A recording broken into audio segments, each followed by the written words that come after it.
Hey guys, আজি আমাৰ দায়িত্বত অনুষ্ঠিত হৈ আছে ৩৫ সংখ্যক ৰাজ্যিক শিশু বৈজ্ঞানিক প্ৰদৰ্শনী আৰু চিফ গেষ্ট হিচাপে আহি আছে আমাৰ অসমৰ শিক্ষামন্ত্ৰী ডক্টৰ ৰণোজ পেগু ডাঙৰীয়া আৰু লগতে অনুষ্ঠিত কৰা সভাখনৰ শুভাৰম্ভ মধুস্মিতা পৰাশৰে বৰগীতেৰে কৰিলে।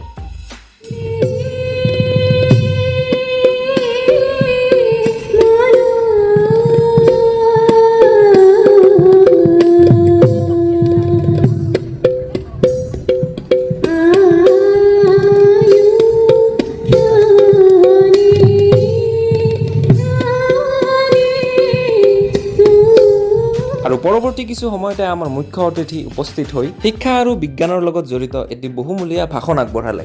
ক্লাছ 10ৰ পাছত ক্লাছ 8ৰ পাছত 9-10ত যি ইলেক্টিভ ছাবজেক্ট লয়, ইলেক্টিভ ছাবজেক্ট কোনোবাই ভূগোল লয়, কোনোবাই বুৰঞ্জী লয়, বেলেগ বেলেগ ছাবজেক্ট লয়। কিন্তু এতিয়া ৰবটিক্সো ল'ব পাৰিব, আৰ্টিফিচিয়েল ইণ্টেলিজেন্সো ল'ব পৰা ব্যৱস্থা এটা আমি গঢ়ি তুলিছোঁ। 11-12তো এই অতিৰিক্ত এডভান্স ছায়েন্স প্ৰযুক্তিৰ বিষয়সমূহ